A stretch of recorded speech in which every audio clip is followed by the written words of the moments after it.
Malika. Bonjour. Salut Pablo. Salut, salut. Malika Zediri, merci de Bonjour les deux alors. l'invitation. Tu es militante de longue date des droits des travailleurs, des chômeurs et des précaires. Tu travailles surtout, c'est la raison pour laquelle on t'invite aujourd'hui dans un centre d'accueil et d'hébergement. Tu nous diras le titre exact du lieu, mais un centre d'accueil et d'hébergement des personnes en situation de handicap. On va revenir sur ton quotidien justement dans ce centre et sur la manière dont les personnes handicapées vivent le confinement. Mais d'abord, quand même, près de 12 millions de personnes sont au chômage partiel. Ce matin, la ministre du Travail a annoncé que le dispositif d'indemnisation ne changera pas et d'ailleurs, il sera même étendu au-delà de la fin du mois et que même le niveau d'indemnisation ne changera pas. C'est une bonne nouvelle pour toi?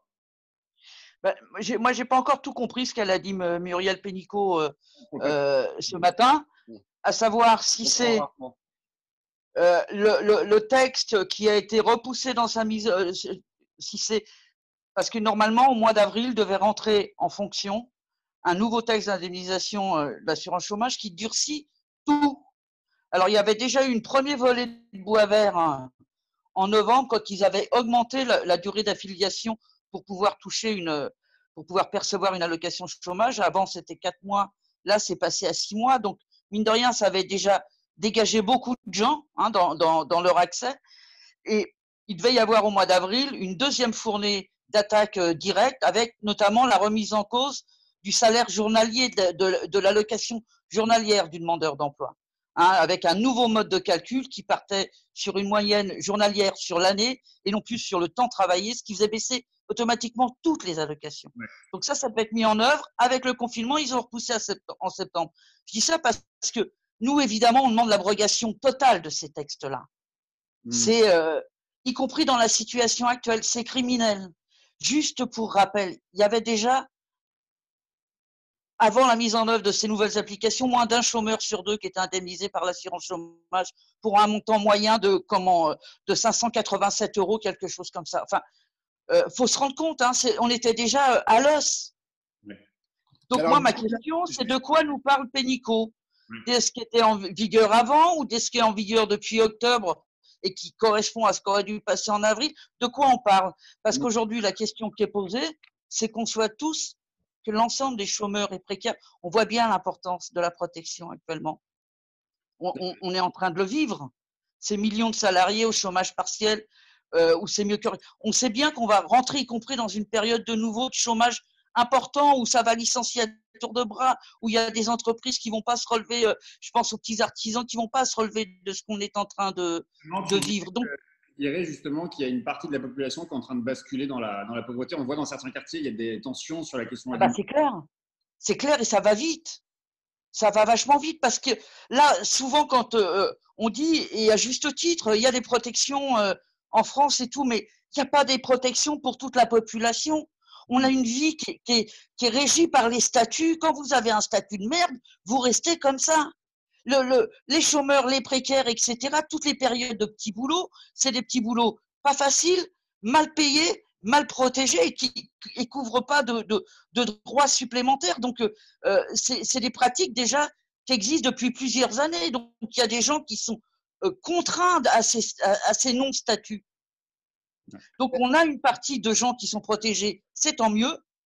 Et pour le reste, eh ben, ça va vite. Parce que entre les gens qui se retrouvent sans aucune ressource, parce que pas de boulot, parce que pas droit au chômage, parce que pour attendre le RSA, là, la CAF, c'est bloqué, tout est bloqué, il n'y a pas de dossier qui passe, on vous met en attente. Enfin, il y a des gens qui n'ont plus rien pour vivre là. Est-ce que tu penses, Malika, est-ce que tu penses, là tu l'as dit, en ce moment on voit que le chômage c'est quelque chose d'hyper important. Est-ce que tu penses que le moment du confinement, est-ce que ça va être un moment d'avancée sociale? Est-ce que tu penses que le gouvernement va se dire, ouais, bah, en fait, les minima sociaux, c'est important, le chômage, c'est important, et qu'ils vont peut-être mettre les bouchées doubles sur le sujet? J'ose pas dire ce que je pense du gouvernement. Enfin, je veux dire, c'est zéro confiance. Ils nous font depuis, en plus de tout le reste, ils nous font le début de la démonstration depuis le début de ce truc-là, qui sont nuls en tout. Tout, mais c'est grave quoi. C'est zéro confiance. Donc me demande pas si je leur fais confiance pour appliquer non, je leur fais pas confiance. Je ne fais pas confiance au MEDEF, etc. Encore pire qu'avant. Je ne crois pas forcément à un monde d'après où tout se ferait automatiquement. Non, non, non, non, non. On va parler de ce que tu vis en ce moment, puisque je l'ai dit tout à l'heure, tu travailles dans une structure qui accueille des personnes en situation de handicap. C'est les grands oubliés de la crise sanitaire, les handicapés? Ah bah ouais, quand même, ouais. Alors, moi, j'ai de la chance de travailler dans un endroit où les gens sont relativement protégés, bien traités, etc. Enfin, c'est important. C'est-à-dire, c'est des gens, y compris, qui sont, et tant mieux, tant mieux, tant mieux, à l'abri. Après, souvent, des parcours galères et tout, parce que le handicap, c'est un monde, enfin, c'est pas un monde particulier d'ailleurs, hein, parce que il y a plein de gens qui devraient être protégés sans qu'on parle de handicap, et y compris ce qu'on a vécu dans les dernières années. Moi, j'ai toujours dit que le chômage, la précarité, etc., ça créait de la pathologie, etc. Et là, on est en plein dedans. C'est-à-dire que je suis avec des gens qui ressemblent beaucoup aux gens que j'ai beaucoup côtoyés dans ma vie, mais qui sont plus protégés. Alors bon, peu importe là, moi, l'endroit où je travaille, c'est une résidence, c'est pas un centre d'hébergement, etc. Les gens ont leur appartement, ont leur studio, Okay, une résidence qui accueille 32 personnes en situation de handicap mental ou psychique. Donc, évidemment, les situations sont très différentes, mais c'est des gens, voilà, pour moi, c'est des résidents, quoi. Voilà. Ouais. Et donc, pas de Et sortie. eux, ils le vivent comment? Ils le vivent comment, le confinement? C'est difficile, évidemment, parce que d'abord, il faut le temps d'intégrer. Moi, j'ai été étonné les 2 premières semaines du confinement, justement. Alors, contrairement à ce qu'on pourrait penser, il y a des endroits où on pourrait se dire, ah bah tiens, comme ils sont chez eux toute la journée, ils regardent beaucoup, beaucoup la télé. Ben non, hein, il y a, moi, je dis d'ailleurs, heureusement, les gens dans ce genre de situation ne regardent pas forcément énormément la télé. Donc, il faut le temps que ça rentre dans les têtes, c'est le moment de le dire, hein. Y compris, moi, je me suis vu au bout de 10 jours expliquer à quelqu'un qui me disait, mais confinement, qu'est-ce que ça veut dire? Ben voilà, donc il a fallu intégrer ça. Après, il y a eu des moments, le moment où on se rend compte que c'est grave, hein, enfin, qu'il se passe pas n'importe quoi, etc. Donc, bah, évidemment, ça fait augmenter les angoisses, ça fait augmenter les crises, enfin les crises, y compris les chamailleries entre les gens, parce qu'on a du mal à se supporter, parce que les lieux où on se croise, c'est parfois difficile. Et tout parce qu'on attend de plus en plus longtemps le bus, parce qu'il faut marcher beaucoup, parce qu'on en a marre de ne pas pouvoir sortir. Donc, tout ça, c'est un peu exacerbé. Ouais. Mais même en situation comme ça, vous savez, même malade, les gens sont assez responsables en vérité, je trouve, moi. Je ne sais pas si tu l'avais entendu, Olivier Véran, il avait déclaré il y a quelques jours que le handicap ne doit pas être un critère de refus de soins. On a reçu la semaine dernière le journaliste Dominique Vidal qui nous disait, lui, qu'on opérait du tri dans les patients et notamment en écartant les personnes âgées. Bien sûr, bien sûr, bien sûr. Jeunes, tu dirais la même chose pour les personnes en situation de handicap? Alors moi, de là où je suis, j'ai pas vu ça, mais on est avec des gens autonomes. Après, je sais que dans des endroits où il y a des gens qui sont en perte, je veux dire, du multi-handicap, etc., tout est fait pour maintenir les gens à la maison, hein.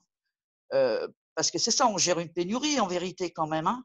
Et après, moi là, par contre, ce dont on parle, ce qu'on vérifie, c'est la pénurie, et c'est pas la pénurie récente, mais tout le secteur psychiatrique était déjà à l'os aussi quand même. Donc maintenant, il n'y a plus. Là, on est en situation qu'en dehors des gens malades qui ont le Covid, etc., il n'y a plus d'autres pathologies qui rentrent à l'hôpital, même en cas de besoin. Même en cas de besoin.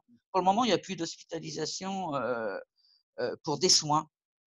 Alors que c'est quand même des choses qui sont, ça peut paraître un peu bizarre quand on est éloigné de tout ça, mais il y a parfois des gens, quand ils vont pas bien, ils demandent à pouvoir aller à l'hôpital pour se protéger, pour pouvoir, voilà, c'est un monde qui est pas simple et où il y a des gens parfois aussi qui se font du mal.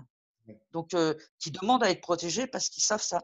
Et ça, là, c'est, je vous dis, la situation était déjà à l'os, et à entendre les collègues qui sont un peu responsables de ces questions-là, là, c'est bouché, tout est bouché. D'ailleurs, il y a des cris au secours de médecins, psychiatres, de secteur psychiatrique dans la presse parce que, je vous dis, il y a une pénurie totale, se greffe une catastrophe, quoi.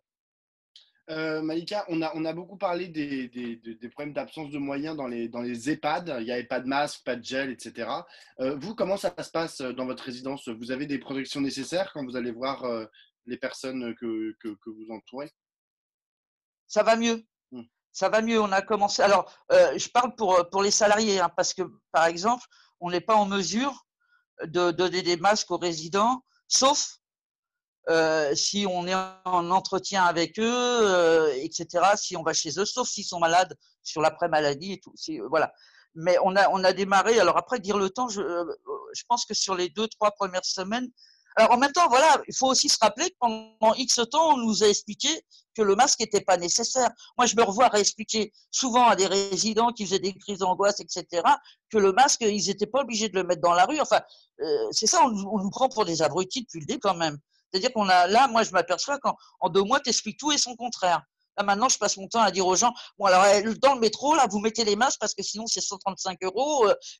Enfin, voilà, il faut intégrer le masque dans la vie et faire comprendre que s'il n'y a pas, parce qu'on a quand même des gens aussi, nous, qui se sont fait allumer à coup d'amende parce que, alors, ça s'est un peu assoupli aussi vis-à-vis des handicapés. Mais là aussi, ça dépend aussi un peu sur quel policier il tombe et puis sur comment se passe la discussion. Des fois, c'est pas simple. Donc, on a plusieurs résidents qui se sont fait allumer, qui ont eu des amendes.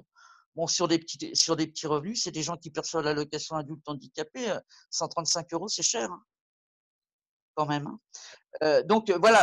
Alors, un, c'est nécessaire. Deux, si tu fais pas, tu peux être embêté. Donc, voilà, maintenant, on explique que le masque est obligatoire. On le met en réunion, enfin en réunion, quand on reçoit les gens et on leur fait mettre. C'est nécessaire. Moi, ça me. Ah, ils font des. J'habite en HLM, les gens, ils font des travaux. J'ai une dernière question, Malika. J'ai entendu tout à l'heure que tu disais que tu ne croyais pas au monde d'après, en tout cas pas le monde d'après fait et mis en œuvre par l'actuel gouvernement. C'est quoi la responsabilité de la gauche là maintenant? Ah ben, il faut réfléchir ensemble vite. Hein. Enfin, là, ce matin, je lisais, là, pour me préparer un peu, il y a Maxime Combe d'Attaque qui a fait un espèce de résumé dans l'ensemble des plateformes de gauche. Alors, j'ai pas eu le temps je me le suis enregistré pour me le lire dans la journée, mais voilà, c'est au moins ça qui est convoqué. Il faut qu'on se.